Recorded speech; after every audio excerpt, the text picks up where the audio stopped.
मेरा काम वोट काटना नहीं है, मेरा काम दिलों को मिलाना है। जेडीयू वालों सुन लो, नीतीश कुमार अपनी जिंदगी का आखिरी इलेक्शन लड़ रहे हैं इंशाअल्लाह। बीजेपी नरेंद्र मोदी दो घोड़ों की सवारी कर रहे हैं, दो घोड़ों की सवारी कर रहे हैं, मगर असल वोट के चोर तो जेडीयू, आरजेडी और कांग्रेस वाले हैं।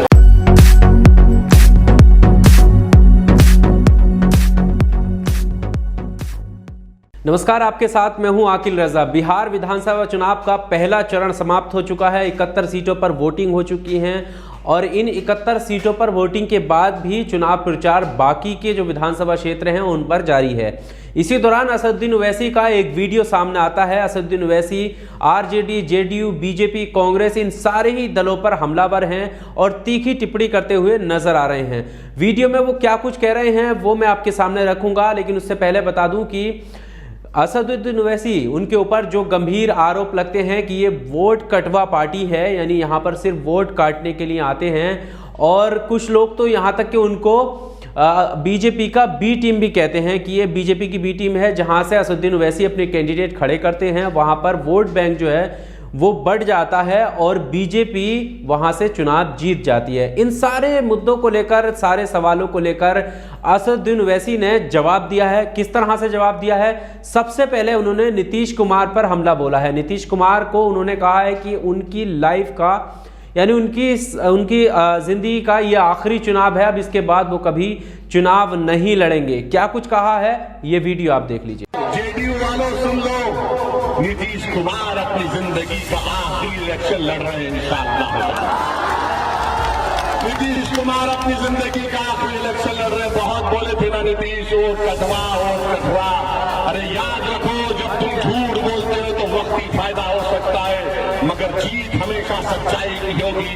तुमने झूठ बात कही थी, आज इंशाअल्लाह तुम्हारा वैसे ही खात्मा होने जा रहा है सियासी तौर पर। और इतना ही नहीं, असदुद्दीन ओवैसी ने इसके आगे प्रधानमंत्री मोदी पर करारा प्रहार किया। उन्होंने मोदी को कहा कि मोदी दो घोड़ों की सवारी कर रहे हैं, एक तरफ नीतीश कुमार हैं और दूसरी तरफ एलजेपी हैं। इसको लेकर उन्होंने क्या कुछ कहा है ये भी सुन लीजिए आप। बीजेपी नरेंद्र मोदी दो घोड़ों की सवारी कर रहे हैं, दो घोड़ों की सवारी कर रहे हैं। एक घोड़े नीतीश पर बैठे, एक एलजेपी पर बैठे। नरेंद्र मोदी दोनों को अस्तबल में बन के दूल्हा बनना चाहते हैं, मगर हम ये होने नहीं देंगे। और अपने भाषण में बोलते बोलते वो किस तरह से इमोशनल हो गए और ये बताने लगे कि वो वोट काटने का काम नहीं करते, बल्कि वो दिलों को जोड़ने का काम करते हैं और वो दिलों को जोड़ते रहेंगे। इसके अलावा उन्होंने बीजेपी, कांग्रेस, एलजेपी, जेडीयू, इन सारे आरजेडी, इन सारे दलों पर प्रहार किया और कहा कि उन पर गलत आरोप लगाए जाते हैं। वो पहले भी कहते रहे हैं और इस बार भी कह रहे हैं कि वो दिलों के जोड़ने का काम करते हैं। सुन लीजिए। साल पहले मुझको कहा गया था कि ये वोट कटवा है। मैं आज भी कह रहा हूं और कल भी कहता रहूंगा, मेरा काम वोट काटना नहीं है, मेरा काम दिलों को मिलाना है। और मैं इंशाअल्लाह दिलों को मिलाकर ही, जब तक अल्लाह मुझे इस दुनिया में जिंदा रखेगा, मैं दिलों को मिलाता रहूंगा।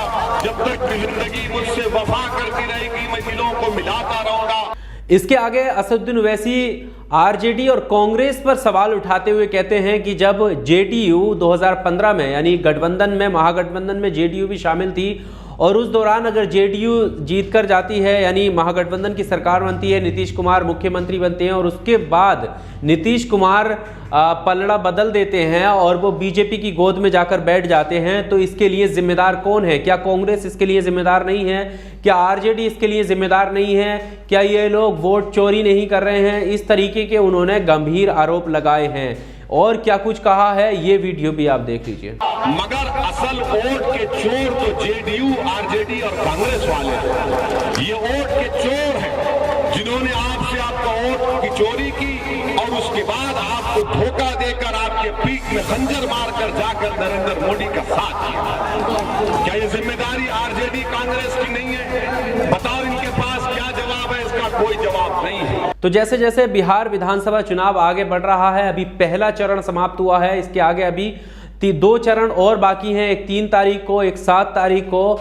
वैसे वैसे बाकी जो विधानसभा क्षेत्र हैं वहां पर रैलियां अलग अलग पार्टी की चल रही हैं और इसी रैली को लेकर असदुद्दीन ओवैसी जो है वो हमलावर थे। तो जैसे जैसे बिहार में विधानसभा चुनाव आगे बढ़ रहा है वैसे वैसे हमले तेज हो रहे हैं। हालांकि पहले चरण पर वोटिंग समाप्त हो चुकी है, अभी 2 चरण और बाकी हैं, एक 3 तारीख को और तीसरा चरण जो है वो 7 तारीख को होना है। इस बीच बाकी जो क्षेत्र अभी रह गए हैं वहां पर प्रचार प्रसार लगातार जारी है और इसी के चलते असदुद्दीन ओवैसी भी सभा को संबोधित कर रहे थे और उन्होंने Congress, RJD, JDU, BJP in सारे दलों पर खुलकर हमला बोला। उन्होंने साथ ही साथ उनके ऊपर जो सवाल उठाए जाते हैं, उनके ऊपर जो आरोप लगाए जाते हैं, अधिकतर आपने देखा होगा कि सोशल मीडिया पर भी लोग ये आसानी से कह देते हैं कि बीजेपी की बी टीम जो है वो असदुद्दीन ओवैसी यानी AIM है और इसी का जवाब वो तकरीबन हर रैली में देते हुए नजर आ रहे हैं। इसके अलावा असदुद्दीन ओवैसी खासकर सीमांचल को लेकर काफ़ी अग्रेसिव हैं। सीमांचल के तरक्की को लेकर, वहाँ के विकास को लेकर, इंफ्रास्ट्रक्चर को लेकर, सड़क, बिजली, पानी, इन सारे मुद्दों को असदुद्दीन ओवैसी उठा रहे हैं। सीमांचल का जिक्र हमेशा वो करते आए हैं और पहले भी सीमांचल को लेकर जिक्र करते आए हैं, क्योंकि असदुद्दीन ओवैसी लगातार उन सवालों का जवाब भी दे रहे थे कि जो सवाल उन पर लगाए जा रहे थे और इसके अलावा आरजेडी और कांग्रेस को जिम्मेदार ठहराने की कोशिश भी कर रहे थे कि आरजेडी और कांग्रेस किस तरह से पहले जेडीयू को साथ में चुनाव लड़ा और उसके बाद जेडीयू जो है वो मोदी जी की गोद में जाके बैठ गई। तो इस तरीके के आरोप उन्होंने लगाए कि क्या ये लोग इस तरह से इनके वोटों का जिम्मेदार नहीं है कि जिन लोगों ने इन पर भरोसा किया, इनके महागठबंधन को वोट दिया और उस महागठबंधन से बनी सरकार अब बीजेपी की सहयोगी सरकार कहलाई जाने लगी।